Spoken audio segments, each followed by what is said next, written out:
kasi Loy will be too humble, so ako na lang. Actually, you know, it was about 2.5 weeks ago, Ate and I were watching the news broadcast together. And kitang-kita namin yung bias. Yung kulay ng kabila, blatantly suot ng lahat ng mga nagre-report. So I told my ate, mas marami naman akong airtime sa kanila. Starting today, magdidilaw talaga ako. And you know, I think it took siguro what happened on Monday for all of us to realize that we should not be complacent. Na kung gusto natin si Noy, if we want him to succeed, all of us should be there with him. Hindi lang during the moments na kine-criticize siya, but more importantly, in the moments that he's doing good.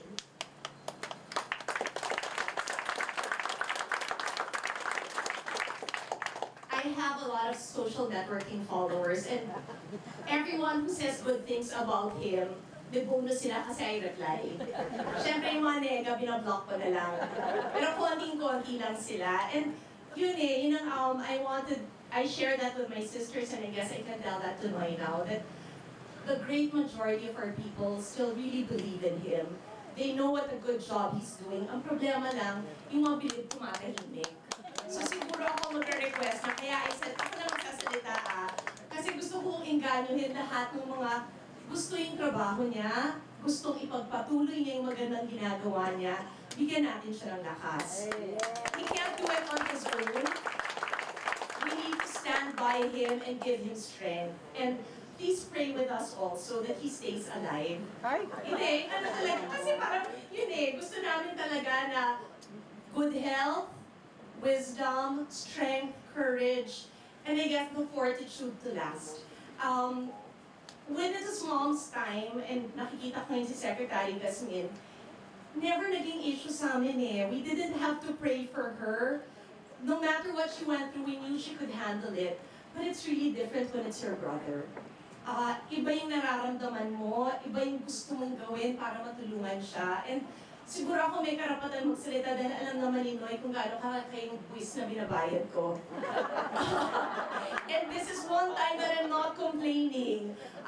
Yung quarterly tax na binabayad ko, Noy, alam mo yun, sa'yo ko na lang kinocomplain. Pero natutuwa ako talaga naman na number one, na ganun kalaki kita ko, kaya ganun kalaki yung buwis. Pero sa magandang paraan na pupunta, sa mga magagaling na mga cabinet secretary na hindi binubulsa yung pera, sa magandang pamamalakad ng gobyerno. So, I think I do have the right to speak because ang laki talaga. But I owe it all to you. So, gusto ko lang na join me kasi every night my kids and I just have a simple prayer. Our prayer is, guide Noy. Dear God, please guide Noy. Give him strength. Tulungan mo siya.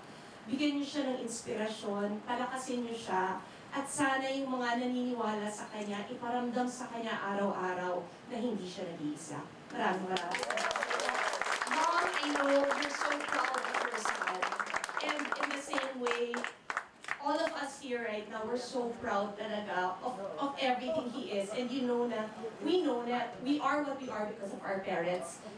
Father Arevalo, thank you. Kasi tiniis mo yung non-stop talking ko dun sa boss nung papunta tayo sa sauna. Pati yung love life ko narinig ni Father Arevalo. And we just want to tell you that your spiritual guidance and your being with our family means so much because feeling namin pagkakampi ka namin, kakampi namin ang langit. So everybody here right now, thank you for making time to be here with us. For all of those wearing yellow and those who continue to wear yellow, Manay Gina, your gown, thank you. Sa inyong lahat, thank you very, very much. And I know that Mom is really happy in heaven right now. Kasi tinatanong ni Noy kanina, nasan si Bim? Sabi ko, first shooting day ni Bim with Vice Ganda. Yeah, so, yung sabi ko, so okay lang, tirahin nyo kami ng tirahin. Marami naman kaming venue para iangat si Noy. Maraming salamat po.